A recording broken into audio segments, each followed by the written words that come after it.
Assalamualaikum warahmatullahi wabarakatuh.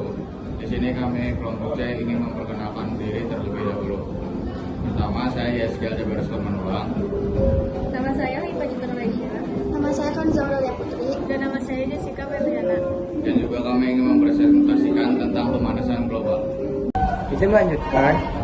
Di sini saya akan menjelaskan tentang histori atau sejarah dari pemanasan global. Pemanasan global atau global warming adalah keadaan ketika bumi mengalami kenaikan suhu rata-rata di atmosfer, laut, dan di daratan. Pemanasan global mulai meningkat sejak pertengahan abad ke-20 karena meningkatnya gas rumah kaca yang dilepaskan ke atmosfer. Sejak saat itu, suhu rata-rata di permukaan bumi telah mengalami peningkatan 0,74 dan 0,18 Celcius. Izin melanjutkan kembali. Pemanasan global merupakan proses naiknya suhu rata-rata atmosfer bumi akibat peningkatan emisi gas rumah kaca yang menyelimuti bumi. Kenaikan suhu tersebut mengakibatkan suhu bumi terasa lebih panas. Gas-gas rumah kaca juga dapat dihasilkan dari aktivitas manusia. Gas tersebut dikenal sebagai gas rumah kaca yang menyebabkan terjadinya peningkatan efek rumah kaca. Izin melanjutkan, efek rumah kaca, gas dalam rumah kaca seperti gas karbon dioksida, metana, dan gas jenis lainnya, termasuk uap air dalam konsentrasi seimbang berfungsi menahan energi panas matahari yang memancarkan sinarnya ke bumi. Akibatnya permukaan bumi selalu dalam kondisi hangat dan tidak beku.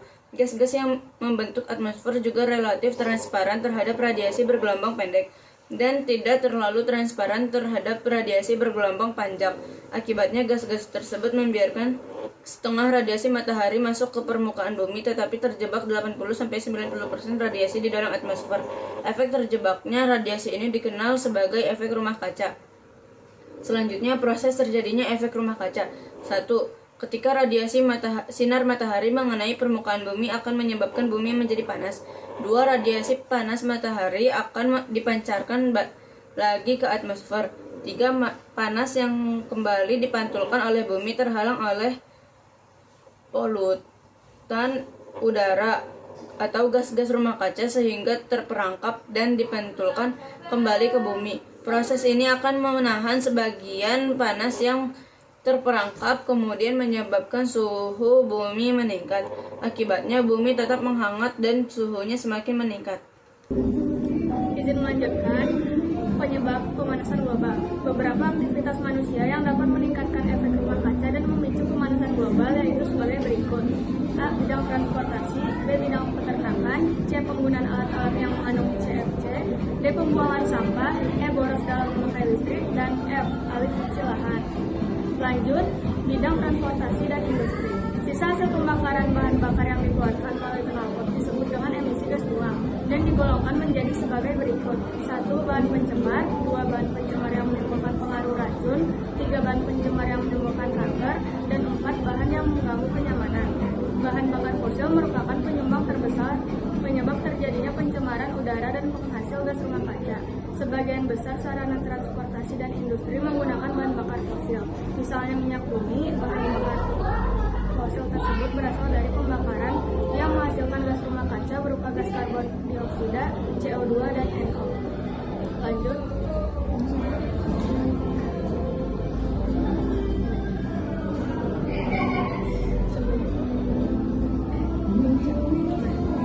Lanjut, bidang peternakan dan pertanian.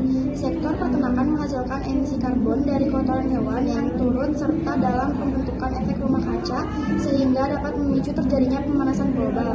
Adapun sektor pertanian akan mengemisikan gas nitrogen oksida atau NO dari penggunaan pupuk yang mengandung nitrogen. Nitrogen oksida merupakan salah satu gas rumah kaca. Selain itu, limbah tanaman sisa panen akan mengalami pembusukan secara anaerob yang dapat menghasilkan gas metana. Limbah tanaman yang dibakar akan menghasilkan asap mengandung gas CO. Lanjut, ada penggunaan alat-alat yang mengandung CFC. CFC ini banyak ditemukan pada sistem pendingin AC, sistem pendingin kulkas, bahan dorong penyemprot, dan lain sebagainya. Sistem pendingin AC atau klorofluorokarbon atau CF yang digunakan pada sistem pendingin Aceh memiliki fungsi sebagai media pendingin udara. Sistem pendingin kulkas sama halnya pada sistem pendingin Aceh. Pada sistem pendingin kulkas juga memanfaatkan unsur CFC sebagai media pendinginan. Lanjut, ada bahan dorong. CFC juga sering digunakan sebagai bahan dorong dalam peralatan penyemprot atau spray. Izin melanjutkan. D. Pembuangan sampah. Salah satu sumber dari gas-gas rumah kaca adalah penumpukan sampah di tempat pembuangan akhir. Sampah organik yang mengalami pembusukan akan menghasilkan gas metana. Adapun sampah anorganik seperti plastik jika terkena sinar matahari juga akan melepaskan gas metana. Boros dalam memakai listrik. Boros listrik dapat menyebabkan pemanasan global karena dalam pembuatannya, listrik membutuhkan pembakaran batu bara. Jika pembakaran batu bara untuk listrik dilakukan terus-menerus, maka akan mengakibatkan pemanasan global.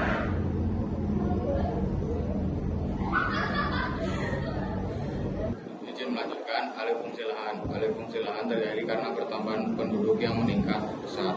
Dampak dari adanya alih fungsi lahan, khususnya hutan, antara lain mengurangi habitat hewan, tumbuhan, dan memengaruhi ekosistem yang ada. Umumnya alih fungsi lahan dilakukan dengan cara pembakaran lahan hutan.